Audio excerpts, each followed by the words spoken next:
এই হাসিনা কোন হাসিনা, এই হাসিনা কোন হিটলার, এই হাসিনা কোন রাজবংশের মুসলিনি হয়ে ফ্রাঙ্কো হয়ে ফিরে এসেছিল।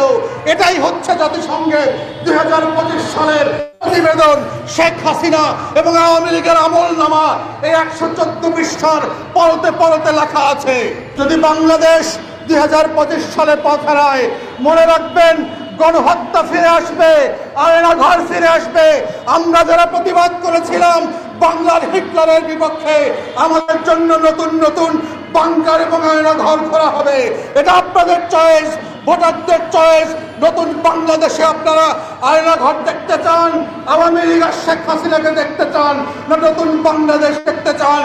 দিল্লির দরবারে হাসিনা যে ক্যান্টনমেন্টে পালিয়ে আছে, দিল্লির গোলামদেরকে বলছি জাতিসংঘের সনদটা সোনার মুকুট দিয়ে মেডেল দিয়ে হাসিনার কবরে জীবিত থাকা অবস্থায় লাগিয়ে রাখেন।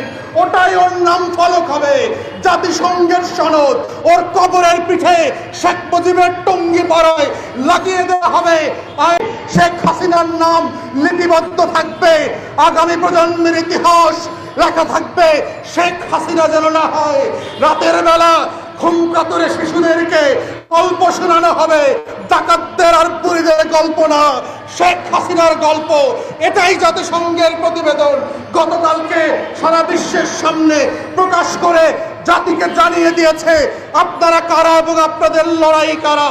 বাংলাদেশের লড়াই জাতিসংঘে পৌঁছার মধ্য দিয়ে আওয়ামী লীগের রাজনীতির কবর রচিত হয়েছে বাংলার মাটিতে এবং দিল্লির দাসত্বের রাজনীতি। এটাই হচ্ছে জাতিসংঘের বক্তব্য, এটাই হচ্ছে আয়না ঘরের বক্তব্য।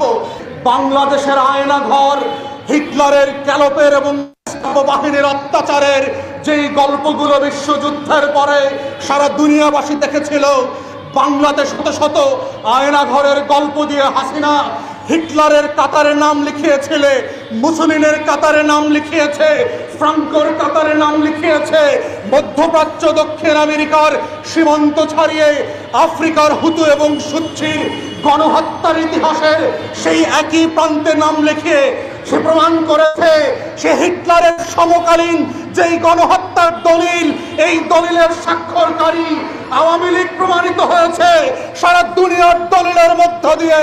এটা ফাঁসিবাদের বাংলার সংস্করণ, এটা হিটলারের বঙ্গীয় জনপদের সংস্করণ, এটা নতুন বাংলার মুসলিনি, এটা একবিংশ শতাব্দীর ফ্রাঙ্কো আবার মনস্টার হয়ে বাংলাতে ফিরে এসেছে। এই হিটলারের নাম হচ্ছে শেখ বংশের হাসিনা, এই হিটলার হচ্ছে একবিংশ শতাব্দীর মুসলিনি, এই হিটলার হচ্ছে বাংলার জমিনের ইতিহাসের পলায়ন পর বেগম লক্ষণ সেন, যার পরতে পরতে পরাধীনতার ইতিহাস লেখা আছে। লাল সবুজের পতাকাকে বন্দুক দিয়ে দিল্লির দাসত্ব কায়েম করেছে সেই বাংলার ইতিহাসের একমাত্র গণহত্যার